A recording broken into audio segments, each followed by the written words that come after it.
बच्चों, class 11th S A 1 का जो एग्ज़ाम होगा ऑब्जेक्टिव होगा और हो सकता है इसके लिए एग्ज़ाम सेंटर भी बने।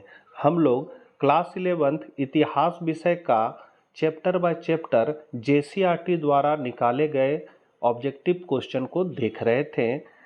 चैप्टर 1 से लेकर 3 तक हम लोगों ने ऑब्जेक्टिव क्वेश्चन देख लिया है। यदि आप लोगों ने उस वीडियो को नहीं देखा है तो उसका लिंक आपको डिस्क्रिप्शन में या ऊपर आई बटन में भी मिल जाएगा, वहां से उस वीडियो को देख सकते हैं। चैनल पर नए हैं तो जरूर सब्सक्राइब कर ले, क्योंकि परीक्षा उपयोगी विभिन्न विषयों के प्रश्नोत्तर आपको इस चैनल के माध्यम से प्राप्त होते रहेंगे। तो चलिए हम लोग 4 चैप्टर से आगे बढ़ते हैं। तो चैप्टर 4 है 3 वर्ग। तो यहाँ पर पहला इसका ऑब्जेक्टिव क्वेश्चन है, मध्यकालीन यूरोप की प्रमुख विशेषता है। तो मध्यकालीन यूरोप की प्रमुख विशेषता है सामंतवाद। गोथिक शैली का विकास हुआ तो फ्रांस में। शार्लमैन कहाँ का शासक था? तो शार्लमैन जो है वो फ्रांस का शासक था। सामंतवाद शब्द किस भाषा के फ्लूइड शब्द से बना है? तो जर्मन। फ्लूइड शब्द का क्या अर्थ होता है? तो जमीन का टुकड़ा। जर्मनी के किस जनजाति ने गॉल प्रांत को अपना नाम देकर फ्रांस बना दिया था? तो फ्रैक जनजाति ने।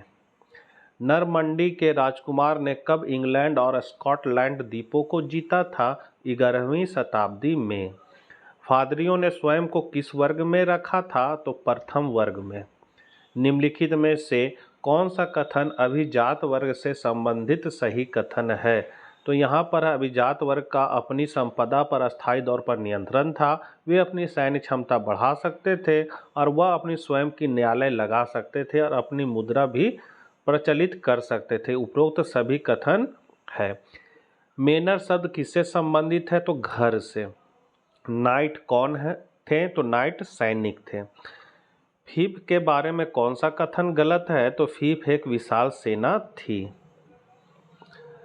पश्चिमी चर्च के अध्यक्ष पॉप थे, वे कहाँ रहते थे? तो वे है सो रोम में रहते थे। चर्च को 1 वर्ष के अंतराल में कृषकों से उसकी उपज का 10वां भाग लेने का अधिकार था। उससे क्या कहा जाता था? तो टीथ। आबेस हेल्डेगार्ड कौन था? संगीतज्ञ था। भिक्षुओं का एक जैसा समूह जिसने 13वीं सदी में मठ में न रहने का निश्चय किया, उन्हें किस नाम से जाना जाता था? तो फायर।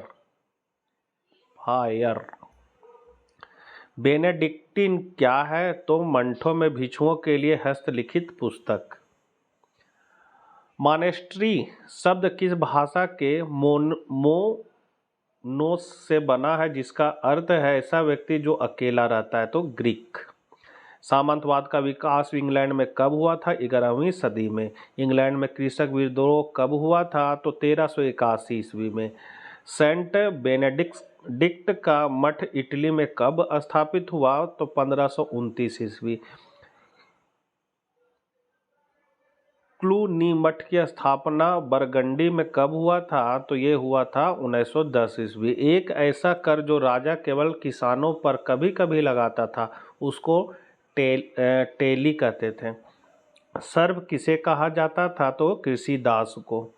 पुरुष भिक्षुओं को किस नाम से जाना जाता था? तो मॉक। फ्रांस में कृषकों का विद्रोह कब हुआ था? 1358 ईस्वी। यूरोप में भयंकर अकाल कब आया था? तो 1315 और 1317 के मध्य। लुई 13वें के शासनकाल में फ्रांस की दात्री सभा स्टेटस जनरल का अधिवेशन कब हुआ था?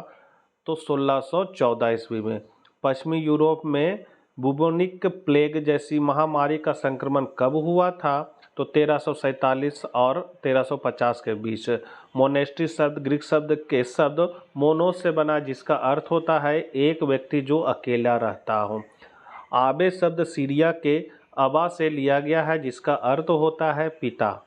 आर्थिक संस्था का आधार क्या था? तो उसका आधार था श्रेणी। चर्च की सर्वोच्च सत्ता थी रोम के पोप के पास। ईसा मसीह का जन्मदिन कब मनाया जाता है? तो 25 दिसंबर को।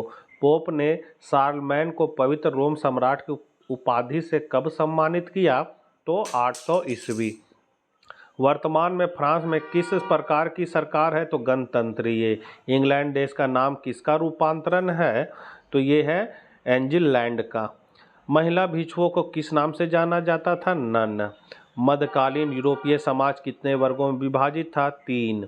लॉर्ड ने जो जमीन का टुकड़ा नाइट को देता था वह क्या कहलाता था? तो फीफ।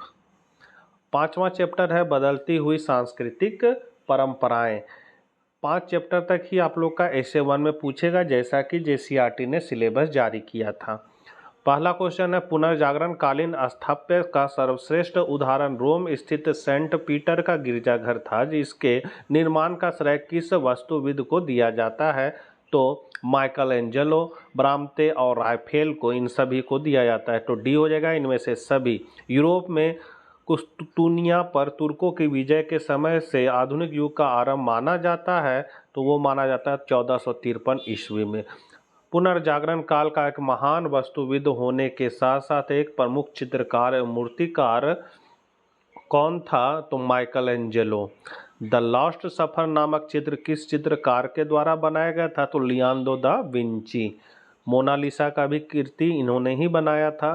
पुनर्जागरण कालीन प्रमुख मूर्तिकार कौन थे? तो ये थे इनमें से सभी हो जाएगा। आधुनिक युग का पुनर्जागरण युगीन प्रमुख राजनीतिक चिंतक था, तो आपका हो जाएगा इनमें से सभी, मतलब दांते, मैकाइवली, हॉबेस। मोनालिसा किस चित्रकार की रचना है? तो लियोनार्डो दा विंची की। कैंटरबरी टेल्स की रचना किसने की? तो चौसर। पुनर्जागरण किस देश से आरंभ हुआ? इटली। डिवाइन कॉमेडी किसने लिखा? दांते। मानवतावाद का जनक किसे माना जाता है? तो पेट्रार्क।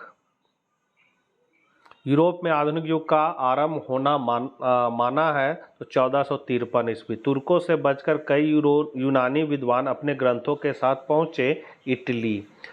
थॉमस मोर ने यूटोपिया का प्रकाशन किया 1516 ईस्वी में। लूथर ने बाइबल का जर्मन अनुवाद किया 1522 ईस्वी। निम्न में से किसे यूरोप का कालिदास कहा जाता है? शेक्सपियर। सौर मंडल में ग्रहों के गति संबंधी सिद्धांत प्रतिपादन किया तो केपलर ने। दी पाइटा नामक चरित्र किसकी कृति है? तो माइकल एंजेलो की। दी सिविलाइजेशन ऑफ द रेनेसा नामक पुस्तक की रचना किसने की थी? तो जेकब बार्कहार्ट। तुर्कों ने किस वर्ष कुतुबनिया पर विजय प्राप्त की थी? 1453 ईस्वी। अरवाइकी लुकायो के लोग कहाँ रहते थे? तो कैरिबियाई द्वीप समूह में। पृथ्वी अपनी धुरी पर घूमती है, यह सिद्धांत किसने प्रतिपादित किया था? तो कोपरनिकस। और रेनेसा का शाब्दिक अर्थ क्या है? तो पुनर्जन्म। पुनर्जागरण सर्वप्रथम किस देश में आया था? तो इटली। 14वीं सदी के यूरोप के बारे में जानकारी के कौन से स्रोत हैं? तो उपरोक्त सभी। नवजागरण की विशेषता इनमें से कौन सी है? तो उपरोक्त सभी। नवजागरण आंदोलन के प्रमुख केंद्र का नाम बताएं? तो उपरोक्त सभी हो जाएगा, वेनिस, फ्लोरेंस और जेनेवा। यूरोप में पुनर्जागरण में इनमें से क्या फायदा हुआ? तो सभी फायदा हुआ कि मानवतावाद का प्रसार से मनुष्य के लिए साहित्य की रचनाएं तथा कलाकृतियां मुख्य विषय बन गई, अंधविश्वास का अंत हुआ और आधुनिक विचारों, विज्ञान और नए आविष्कारों का प्रसार हुआ। जेकब बार्कहार्ट किस विश्वविद्यालय में प्रसिद्ध इतिहासकार के रूप में जाने जाते थे? तो स्विट्जरलैंड के बेसिल विश्वविद्यालय। लियोपोल्ड वान राके कौन थे? तो जर्मन इतिहासकार। जेकब बार्कहार्ट की प्रसिद्ध पुस्तक का नाम बताएं? तो the civilisation of the renaissance in Italy. The civilisation of the renaissance in Italy कब प्रकाशित हुई? तो 1860। पेट्रार्क को रोम में राज्य कवि की उपाधि कब दी गई थी? तो 1341 ईस्वी। पेट्रार्क का स्थायी निवास नगर कौन सा था? तो फ्लोरेंस। 11वीं सदी में इटली में कौन सी विश्वविद्यालय विधि शास्त्र के अध्ययन के केंद्र थे? तो पाडुआ और बोलाविया विश्वविद्यालय। डिवाइन कॉमेडी की रचनाकार कौन है? तो दांते। पुनर्जागरण काल में इटली का सबसे प्रसिद्ध बौद्धिक नगर कौन था? तो फ्लोरेंस। फ्लोरेंस की प्रसिद्धि में किन लोगों का हाथ था? दांते और जोटो कलाकार। जोटो ने किस प्रकार के चित्र बनाए? तो जीते जागते रूप चित्र बनाए। किन शताब्दियों को अंधकार युग से नाम से जाना जाता है? तो 5वीं से 9वीं सदी। अरबी भाषा में प्लूटो को किस नाम से जाना जाता है? तो अफलातून। सबसे प्रमुख ह्यूमैनिटीज शब्द का प्रयोग किसने किया था? तो सिसरो।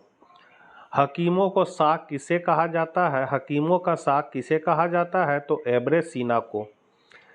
दी पाइटा व डेविड नामक प्रसिद्ध चित्रों का निर्माण किसने किया था? तो माइकल एंजेलो। न्यू टेस्टामेंट क्या है? तो बाइबल का एक खंड। छापे खाने में सर्वप्रथम कौन पुस्तक छपी थी? तो बाइबिल। 15वीं शताब्दी के दौरान किन किन परिवारों में महिलाओं को अधिक महत्व दिया गया था? व्यापारी। ग्रेगोरियन कैलेंडर किस पोप के द्वारा पेश किया गया था? तो ग्रेगरी 13।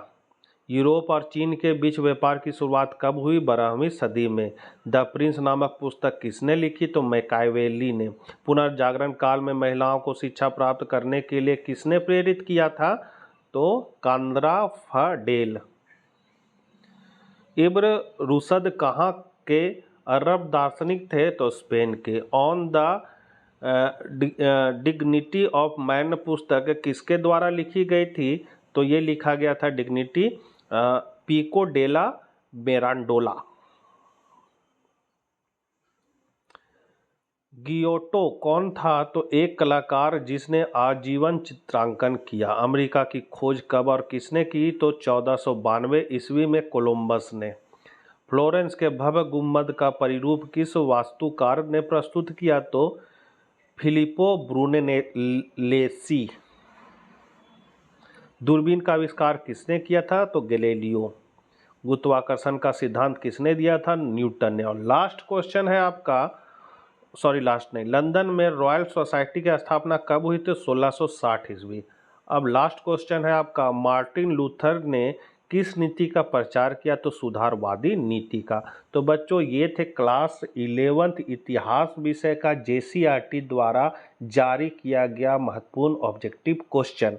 मिलते हैं नेक्स्ट वीडियो के साथ, तब तक के लिए आज्ञा दीजिए। जय हिंद, जय भारत।